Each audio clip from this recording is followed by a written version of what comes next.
एक गांव में रामपाल नाम का एक लकड़हारा अपनी पत्नी के साथ रहता था। वह बहुत ही गरीब थे और उनका गुजारा भी बहुत मुश्किल से होता था। रामपाल शिवजी का बहुत बड़ा भक्त था। उसका जीवन भोलेनाथ के भरोसे ही चल रहा था। एक दिन रामफल की पत्नी बीमार पड़ जाती है। सुनो जी, मेरी तबीयत बहुत खराब हो रही है। बुखार है कि उतरने का नाम ही नहीं ले रहा। तुम थोड़ा सा रुको, मैं अभी वैद्य जी से दवा लेकर आता हूँ। कैसे लाओगे दवा? वैद्य जी मुफ्त में तो दवा देंगे नहीं। तुम चिंता मत करो, मैं पहले जंगल जाता हूँ, वहां से कुछ लकड़ियां काट कर उन्हें बेचकर वैद्य तुम्हारी दवा लाता हूँ। वह अपनी कुल्हाड़ी उठाकर जंगल की ओर चल पड़ता है। जंगल में उसे कोई भी सूखा पेड़ नहीं मिलता। वह सूखे पेड़ की तलाश में काफी दूर तक पैदल चलता जाता है। तभी उसे बहुत जोर से प्यास लगती है, तो वह एक नदी पर पानी पीने के लिए रुकता है। जैसे ही वह पानी पीने के लिए झुकता है, उसकी कुल्हाड़ी नदी में गिर जाती है।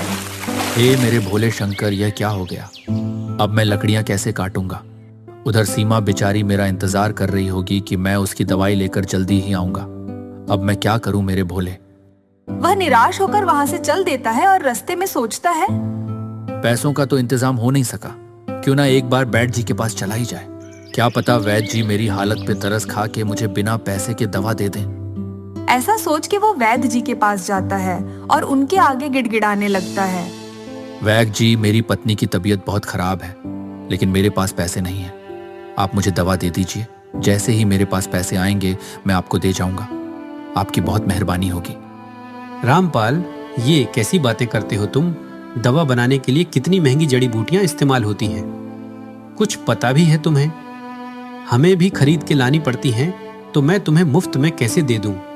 रामपाल बहुत गिड़गिड़ाता है, लेकिन वैद्य जी उसकी एक नहीं सुनते और रामपाल निराश होकर वहां से चला जाता है। रामपाल घर की ओर जाते हुए सोचता है, हे मेरे भोलेनाथ, अब तो तेरा ही सहारा है। घर जाकर क्या जवाब दूंगा अपनी पत्नी को? अब उसकी दवाई का इंतजाम मैं कहाँ से करूं? ये सब सोचते सोचते वह अपने घर पहुंच जाता है। घर जाते ही उसकी पत्नी उससे पूछती है, हुआ कुछ दवा का इंतजाम? मेरी तबीयत तो और ज्यादा बिगड़ती जा रही है। अभी तो कुछ नहीं हुआ, लेकिन मुझे अपने भोलेनाथ पर पूरा भरोसा है। वह कुछ ना कुछ जरूर करेंगे। तभी उनके दरवाजे पर दस्तक होती है। रामपाल दरवाजा खुलता है तो देखता है कि उनके द्वार पे एक साधु भिक्षा मांगने आया है। अलख निरंजन, कुछ खाने को मिलेगा बच्चा? बाबा, मैं आपको पानी पिलाने के सिवा और कुछ नहीं कर सकता। मेरे घर में तो अन्न का एक दाना भी नहीं है और मेरी बीवी भी बहुत बीमार है। मेरे पास तो उसकी दवा के लिए भी पैसे नहीं है। कुछ नहीं खिलाना तो कोई बात नहीं बच्चे, झूठ क्यों बोलते हो? बाबा सब जानता है, तुम्हारी रसोई में बहुत अन्न है। नहीं बाबा, मैं झूठ नहीं बोल रहा, सच बोल रहा हूं। मेरे घर में अन्न का एक दाना भी नहीं है, भोलेनाथ की कसम। भोलेनाथ को मानते हो? भोलेनाथ तो अपने भक्तों पर बड़ी कृपा करते हैं, उनके सब दुख दूर करते हैं। फिर वो तुम्हें खाली हाथ कैसे छोड़ सकते हैं? जाओ जाकर अपने रसोई घर में देखो, कुछ ना कुछ तो होगा ही। मैं बहुत भूखा हूं। बाबा, वैसे तो रसोई में कुछ भी नहीं है, लेकिन फिर भी आप बार बार कह रहे हैं तो मैं एक बार और देख लेता हूँ। अगर एक दाना भी हुआ तो आपको लाके देता हूँ। रामपाल जैसे ही अपनी रसोई में जाता है तो वह देखता है कि उसकी रसोई में अन्न के भंडार लगे हैं। वह बहुत हैरान होता है और अपनी पत्नी को आवाज लगाकर रसोई में बुलाता है। अरे सुनती हो, मेरे पीछे से कोई आया था क्या? ये इतना सारा अनाज हमारे घर में कहां से आया? रामपाल की पत्नी भागी भागी रसोई घर में आती है तो अन्न के भंडार देख के चौंक जाती है। अरे ये इतना सारा अनाज, ये कहां से आया? तुम भागकर कैसे आ गई? तुम तो बिस्तर से उठ भी नहीं पा रही थी। ये सब क्या चमत्कार हो रहा है हमारे साथ? पता नहीं ये सब क्या हुआ और कैसे हुआ। वो जो साधु बाबा आए थे ना, उन्होंने मेरे सर पे हाथ फेरा था। तब भी आपकी आवाज आई तो मैं यहाँ आ गई। तभी रामपाल को बाहर खड़े साधु की याद आती है। वह भागकर उन साधु के पास जाता है, लेकिन वहाँ वह साधु नहीं होते। तभी उसकी पत्नी भी वहाँ आ जाती है। रामपाल अपनी पत्नी से कहता है, मैं कहता था ना कि भोले शंकर सब ठीक कर देंगे। देखो, आज साधु का भेष बनाकर वह खुद आए, तुम्हारी बीमारी भी ठीक कर दी और हमारे घर में अन्न भर दिया। बस एक ही बात का दुख है कि मैं उनके स्वरूप को पहचान नहीं पाया।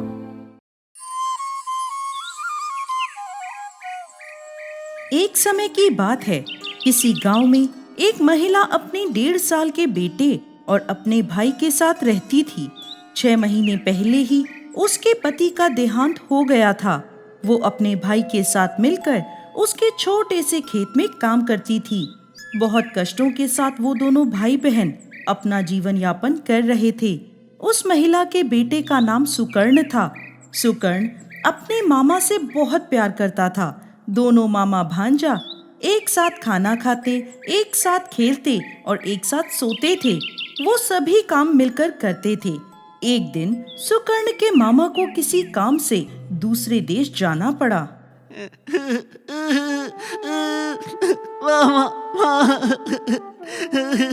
मामा आप कहाँ जा रहे हो?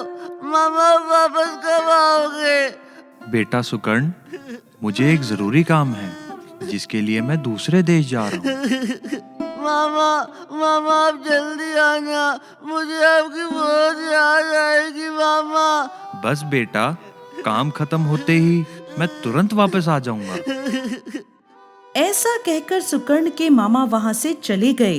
अब कई दिन बीत गए, लेकिन सुकर्ण के मामा वापस नहीं लौटे।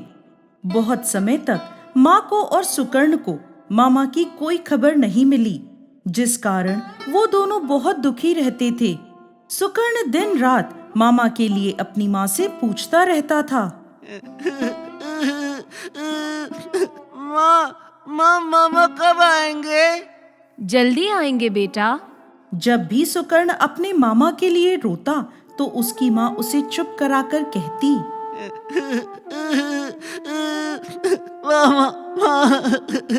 रो मत बेटा, तेरे मामा जल्दी ही वापस आएंगे और देखना, तेरे लिए खूब सारे खिलौने और मिठाइयाँ भी लेकर आएंगे। ऐसे ही बहुत समय बीत गया, लेकिन सुकर्ण के मामा नहीं लौटे। सुकर्ण को मायूस देखकर एक दिन उसकी माँ बोली, बेटा सुकर्ण, उदास मत हो। तुम्हें जो भी बात कहनी हो महादेव से कह सकते हो। ये तुम्हारी हर बात तुम्हारे मामा तक पहुंचा देंगे। फिर क्या था, सुकर्ण को जब भी अपने मामा की याद सताती तो वो शिवलिंग से बातें करने पहुंच जाता। हर समय सुकर्ण शिवलिंग से बातें करता रहता था। ऐसे ही समय बीतता गया और एक दिन सुकर्ण की माँ बहुत बीमार हो गई और बीमारी के चलते वो इतनी ज्यादा कमजोर हो गई कि वो खाना भी नहीं बना सकती थी। ऐसे में दोनों माँ बेटे भूखे प्यासे बैठे थे।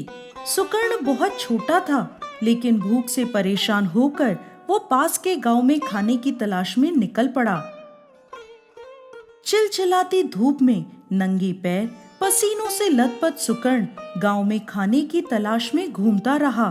तभी उसने देखा कि गांव के बीच में एक बड़ा सा पेड़ है जिसमें कई फल लगे हैं और उस पेड़ के नीचे एक विशाल शिवलिंग रखा था।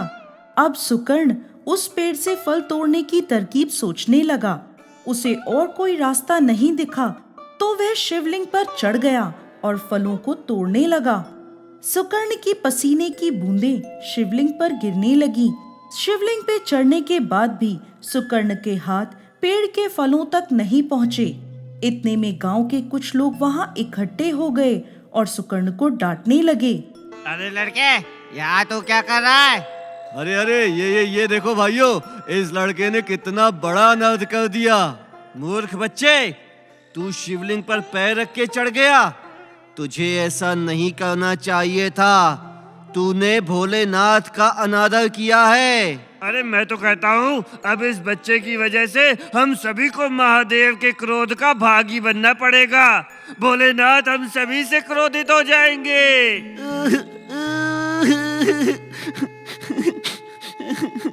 सभी गांव वाले नाराज होकर वहां से चले गए। गांव वालों की बात सुनकर सुकर्ण बहुत भयभीत हो गया और डर के मारे रोने लगा और भोलेनाथ से माफी मांगने लगा। मुझे माफ कर दीजिए महादेव, मुझसे गलती हो गई, मुझे माफ कर दीजिए। इतने में महादेव वहां सुकर्ण के सामने प्रकट हो जाते हैं और कहते हैं, रो मत बेटा सुकर्ण, तुमने कुछ गलत नहीं किया। मैं क्रोधित नहीं हूँ, बल्कि तुमसे प्रसन्न हूँ। तुम्हारे शरीर की पसीने की बूंद से मेरा अभिषेक हुआ है। तुम्हारा मन इतना पवित्र है कि मुझे तुम्हारे सामने आना पड़ा। बताओ, तुम्हारी क्या इच्छा है? तुम्हें क्या वरदान चाहिए पुत्र? महादेव, आप मेरी माँ को जल्दी से ठीक कर दो। ये सुनकर महादेव मुस्कुराने लगे और बोले, सुकर्ण, यह तो बहुत छोटी सी बात है। तुम्हें अगर कुछ और भी चाहिए तो मुझसे मांग सकते हो। महादेव, फिर आप मेरे मामा को जल्दी से वापस घर भेज दो। तथास्तु। बेटा सुकर्ण, तुम्हारे मामा बहुत जल्द लौट आएंगे। ये लो, ये फल खा लेना। सुकर्ण फल लेकर दौड़ता दौड़ता अपने घर पहुंचा तो देखता है कि उसकी माँ बिल्कुल ठीक हो गई थी। सुकर्ण ने अपनी माँ को महादेव से मिलने की सारी बात बता दी। माँ, अब सब कुछ ठीक हो जाएगा। मामा जल्दी घर लौट आएंगे, महादेव ने कहा है ये। प्रभु ने इस बालक से ये कैसा वादा कर दिया? ऐसे ही कई दिन बीत गए और एक दिन सुकर्ण, ओ बेटा सुकर्ण, कहाँ हो बेटा, कहाँ हो? सुकर्ण की माँ दौड़ती हुई घर के बाहर आई और भाई को सामने खड़ा देख दंग रह गई। सुकर्ण जाकर अपने मामा से लिपट गया। मामा, मामा, आप कहाँ चले गए थे मामा? अब मैं आपको दोबारा कहीं नहीं जाने दूंगा। मैं आपको कहीं भी नहीं जाने दूंगा मामा। पूरा दिन बीत गया। रात्रि में सुकर्ण के सोने के बाद सुकर्ण की माँ ने अपने भाई के पैर पकड़ लिए और कहने लगी, हे महादेव, आप भगवान भोलेनाथ है ना? मैं जानती हूँ कि आप भगवान भोलेनाथ हैं, क्योंकि मेरा भाई तो बहुत पहले ही मर चुका है। हाँ, मैं महादेव हूँ। इस बालक के पवित्र मन से वशीभूत होकर मैं यहाँ चला आया। लेकिन हाँ, ये बात तुम सुकर्ण को मत बताना। अगले दिन जब मामा के वेश में आए भोलेनाथ जाने लगे तो सुकर्ण बोला, मामा, आप फिर जा रहे हो? अब वापस कब आओगे? हाँ भांजे, अब मैं यहाँ समय समय पर आता रहूंगा। इस प्रकार सच्ची भक्ति से सुकर्ण और महादेव के बीच जीवन भर का संबंध बन गया।